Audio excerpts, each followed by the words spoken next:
Rome and Carthage, the history of two rival empires. Rome and Carthage were two of the most powerful and influential civilizations of the ancient world. Despite their vastly different origins and cultures, they were drawn into a historical conflict that spanned over a century, known as the Punic Wars. This struggle not only shaped the fates of both empires but also influenced the future of the Mediterranean and much of the Western world. Carthage, a maritime and trading empire. Carthage, located on the northern coast of Africa near modern-day Tunis, Tunisia, was a wealthy trading empire with an unrivaled naval power. Founded by the Phoenicians around 814 BCE, Carthage flourished due to its control of the Mediterranean's trade routes. The city was a major hub for commerce, dealing in everything from precious metals to agricultural products, trading as far afield as Iberia, modern-day Spain, and Nubia to the south. Unlike Rome, Carthage's strength did not lie in territorial conquest but in its dominance of maritime trade. Carthage's navy was considered the most powerful in the ancient world at the time, securing its vast network of colonies and trading posts. The Carthaginians were known for their diplomatic acumen and their ability to forge alliances with local tribes, which helped them maintain control over key regions without extensive military occupation. Rome, from city-state to expanding empire. In contrast, Rome began as a small city-state on the Italian peninsula, founded on the banks of the Tiber River. According to legend, Rome was established in 753 BCE by Romulus and Remus, but it wasn't until the 4th century BCE that Rome started to emerge as a major power through military conquest. While Carthage's wealth came from trade, Rome's strength grew through the expansion of its territory and military might. Rome's disciplined legions were unmatched on land. Their military innovations, combined with the Roman ability to integrate conquered peoples through citizenship and alliances, allowed them to expand rapidly throughout the Italian peninsula. Rome's focus on a well-organized legal system and governance also helped bring stability to newly conquered lands, which, in turn, bolstered their military conquests. The Punic Wars, a defining conflict. Although Carthage and Rome coexisted peacefully for some time, tensions inevitably grew as both powers sought to expand their influence throughout the Mediterranean. These tensions came to a head in 3 brutal wars known as the Punic Wars, lasting from 264 BCE to 146 BCE. The First Punic War, 264 to 241 BCE. The First Punic War erupted over control of Sicily, a strategically important island in the central Mediterranean.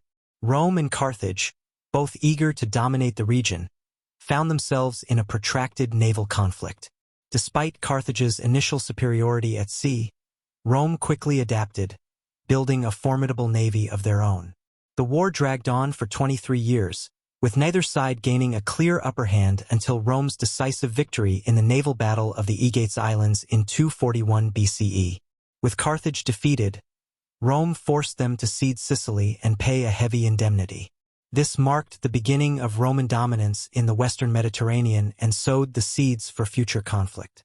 The Second Punic War, 218 to 201 BCE. The Second Punic War is the most famous of the 3, largely due to the legendary Carthaginian general Hannibal Barca. Hannibal, the son of Hamilcar Barca, one of Carthage's leading commanders in the First Punic War, harbored a deep hatred for Rome. Determined to avenge Carthage's earlier defeat, Hannibal devised a bold strategy. Instead of confronting Rome in Sicily or North Africa, he planned to strike directly at the heart of the Roman Republic. In 218 BCE, Hannibal famously crossed the Alps with an army that included war elephants, an unprecedented and perilous military maneuver. Despite losing many men and animals to the harsh conditions, Hannibal's army arrived in Italy and began to ravage the Roman countryside. His greatest victory came at the Battle of Cannae in 216 BCE, where he inflicted a crushing defeat on the Roman legions, killing tens of thousands of Roman soldiers in one of the bloodiest battles in ancient history. However, despite his victories on the battlefield, Hannibal could not break the Roman spirit. He lacked the resources to besiege the city of Rome itself and struggled to maintain his campaign as the years wore on. The Romans, led by Scipio Africanus, turned the tide by attacking Carthage's holdings in Spain and then striking at the city of Carthage itself. Hannibal was forced to return home to defend his city, but in the Battle of Zama in 202 BCE, he was decisively defeated by Scipio, ending the war. Carthage was once again forced to make humiliating concessions, including giving up its navy and paying Rome a heavy tribute. The defeat left Carthage weakened, and its days as a great power were numbered. The Third Punic War, 149 to 146 BCE. The Third Punic War was a brief but catastrophic conflict that ended with the complete destruction of Carthage. By this time, Carthage had rebuilt some of its economic strength, which worried the Romans. Despite being greatly weakened, Carthage's recovery alarmed certain Roman leaders, especially the influential senator Cato the Elder, who famously declared, "Carthage must be destroyed," in Latin, Carthago delenda est. In 149 BCE, Rome found a pretext to declare war on Carthage. Despite Carthage's efforts to negotiate, Rome was determined to obliterate its old rival. After a brutal 3-year siege, Roman forces under Scipio Aemilianus stormed the city in 146 BCE. Carthage was razed to the ground, its population was either killed or sold into slavery, and the territory was annexed as a Roman province. The aftermath, the fate of two empires. The destruction of Carthage marked the end of one of the most powerful empires of the ancient world.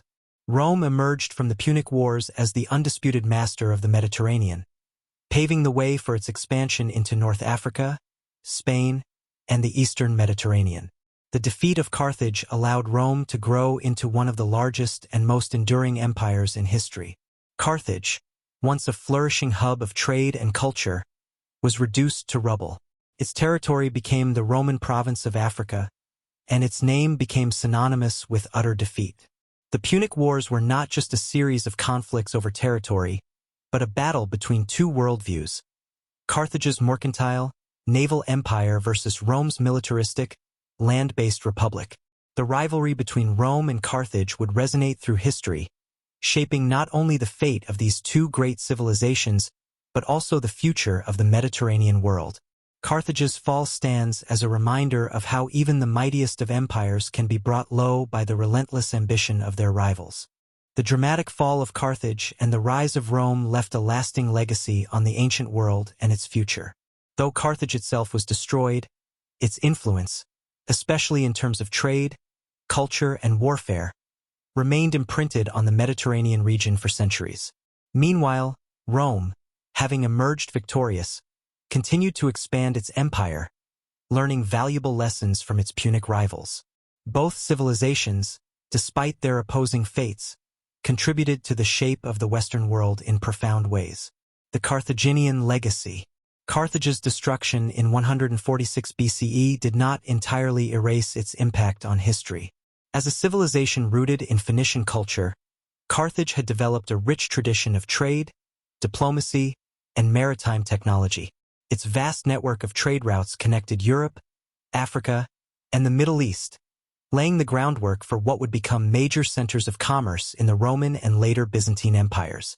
Additionally, the Phoenician alphabet, spread through Carthaginian traders, formed the basis for many modern alphabets, including Greek and Latin, which would later shape written communication across Europe. Carthage's influence on military strategy is also notable. Despite their ultimate defeat, Carthaginian generals like Hannibal were revered even by their Roman adversaries. Hannibal's innovative tactics at the Battle of Cannae, where he encircled and annihilated a much larger Roman army, were studied by military leaders for centuries. His strategies, particularly his use of terrain and flanking maneuvers, would inspire commanders such as Napoleon Bonaparte and Field Marshal Erwin Rommel. Carthage's example as a mercantile powerhouse also left an impression on subsequent empires. Even after Carthage was rebuilt as a Roman city in the 1st century BCE, its strategic location continued to serve as a key hub for Mediterranean trade, enriching the Roman Empire and later the Byzantine Empire. The Roman Empire's growth and adaptation. Rome's victory over Carthage allowed it to solidify its power over the Mediterranean, but it also influenced the empire's internal structure and military tactics. From Carthage, Rome learned the importance of a strong navy. Before the First Punic War, Rome had been primarily a land-based power. Its early defeats at sea during that conflict prompted Rome to rapidly develop its naval capabilities, which would later allow it to control the entire Mediterranean, earning it the title